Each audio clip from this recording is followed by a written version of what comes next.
ಕಾನೂನು ಈ ದೇಶದಲ್ಲಿ ಇರಬೇಕಾ ಬೇಡವಾ? ಅದಕ್ಕಾಗಿ ಹೇಳ್ತಾ ಇದ್ದೀನಿ, ಕಾನೂನಿನ ಚೌಕಟ್ಟಿನಲ್ಲಿ ತನಿಖೆಯನ್ನ ಮಾಡ್ತಾ ಇದ್ದೇವೆ. ನಿಮಗದು ಸಹಿಸೋಕ್ಕಾಗೋದಿಲ್ವಾ?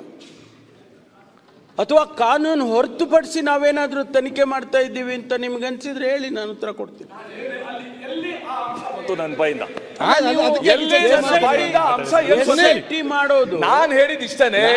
ನಾವು SIT ನ ಸ್ವಾಗತಿಸಿದೀವಿ. ಸತ್ಯ ಬರಬೇಕು. ಒಳ್ಳೆ ಅಧಿಕಾರಿಗಳನ್ನೇ ನೀವು ಹಾಕಿದ್ದೀರಾ. ಆದ್ರೆ ಆ ಒಂದೇನೋ ಟರ್ಮ್ಸ್ ಆಫ್ ರೆಫರೆನ್ಸ್ ನೀವೇನು ಕೊಟ್ಟಿದ್ದೀರಾ, ಅದನ್ನ ಮೀರಿ ಯಾವುದೋ ಎಕ್ಸ್ಟ್ರಾ ಕಾನ್ಸ್ಟಿಟ್ಯೂಷನಲ್ ಅಥಾರಿಟಿ ಇದ್ದಂಗೆ extra government authority should not guide. Okay, ಆಮೇಲೆ ದಯವಿಟ್ಟು ಪುಟ್ಟ ಸ್ಪೆಕ್ಯುಲೇಷನ್ಸ್. ಸುರೇಶ್ ಸುರೇಶ್ ಕುಮಾರ್ ಅವರೇ, 164 ಸ್ಟೇಟ್ಮೆಂಟ್ ಹೊರತುಪಡಿಸಿ ನನಗೂ ಗೊತ್ತಿಲ್ಲ 164 ಸ್ಟೇಟ್ಮೆಂಟ್ ಅಲ್ಲಿ ಏನ್ ಬಂದಿದ್ದೀನಿ ಹೇಳಿದ್ದಾನೆ ಅವನು ಮ್ಯಾಜಿಸ್ಟ್ರೇಟ್ ಮುಂದೆ ಅಂತ ಹೇಳಿ. ಆ ಕೆಲಸ, ಆ ಇನ್ವೆಸ್ಟಿಗೇಷನ್ ನಡೀತಾ ಇದ್ದೇವನ, ಬೇರೆ ಯಾವುದು ಇನ್ವೆಸ್ಟಿಗೇಷನ್ ನೀವು ಹೇಳಿದ್ರಲ್ಲ ಎಕ್ಸ್ಟ್ರಾ ಕಾನ್ಸ್ಟಿಟ್ಯೂಷನಲ್ಲು ಅಥವಾ ಎಕ್ಸ್ಟ್ರಾ ಏನೋ ತೀರ್ಮಾನ ತಗೊಂಡಿದ್ದಾರೆ, nothing of that nature. Okay, nothing, absolutely nothing of that nature. Sunil ದಯಮಾಡಿ ಅರ್ಥ ಮಾಡ್ಕೊಳ್ಳಿ. ಸುರೇಶ್ ಕುಮಾರ್ ಅವರೇ, respects to you, with due respects to you, ತಾವು ಹೇಗೆ ಅಗತ್ಯನೇ ಇಲ್ಲ ಅಂದ್ಬಿಟ್ಟು ಆಮೇಲೆ SIT ಫಾರ್ಮೇಶನ್ ಮಾಡಿದ್ರಿ, ಅದೇ ಒಂದು ಧೋರಣೆ ಈ ವಿಚಾರಣೆಯಲ್ಲೂ ಕೂಡ ಕಾಣಬಾರ್ದು.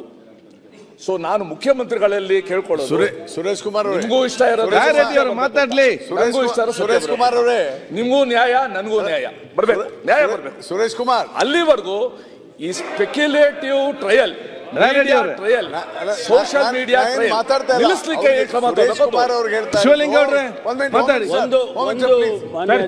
ಕ್ಲಾರಿಫಿಕೇಶನ್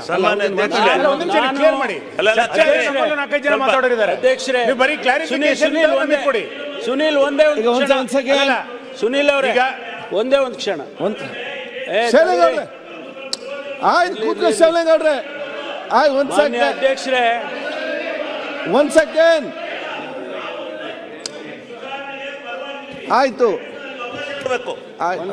ಕ್ಲಾರಿಫಿಕೇಶನ್ ಅವಕಾಶ ಇದೆ. ಕ್ಲಾರಿಫಿಕೇಶನ್ ಕೂತ್ಕೊಳ್ಳಿ.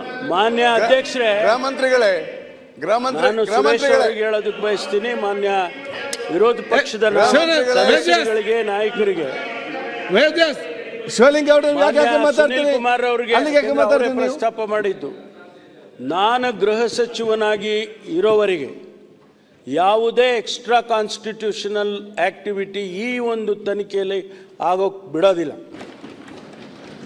ಸತ್ಯ ಹೊರಗೆ ತರ್ತೀವಿ.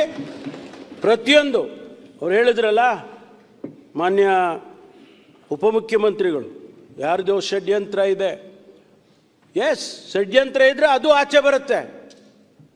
ಅವನು ತಪ್ಪು ಮಾಡಿದ್ರೆ ಅವನಿಗೂ ಆಚೆ ಬರುತ್ತೆ, ಅದು ಬರುತ್ತೆ ಹೊರಗಡೆ.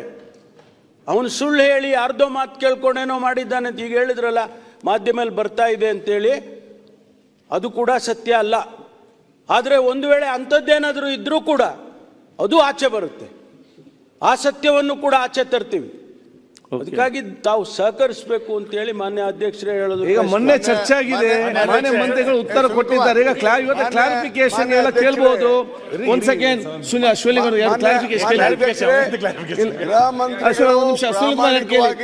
ಅತ್ಯಂತ ಗಂಭೀರವಾಗಿ ಉತ್ತರ ಕೊಟ್ಟಿದ್ದಾರೆ. ದಯಮಾಡಿ ಇದನ್ನ ಅರ್ಥ ಮಾಡಿ. ಮತ್ತು SIT ಯಾಕೆ ಮಾಡಬೇಕಾಯ್ತು ಅದನ್ನ ಹೇಳಿದ್ದಾರಲ್ಲ, ಎಷ್ಟು ಸಲ ಹೇಳಿದ್ದಾನೆ ಹೇಳ್ತೀರಿ. ರೆಡ್ಡಿ ಅವರು ಹೇಳಿದ್ದಾರೆ, ಅದು ಹೇಳಿದಾರಲ್ಲ, ಮತ್ತೆ ಅದನ್ನು ಯಾಕೆ ಮತ್ತೆ ಮತ್ತೆ ಚರ್ಚೆ ಮಾಡ್ತೀರಿ? Fair answer. You can't expect more than this. He has given a very fair answer. Okay.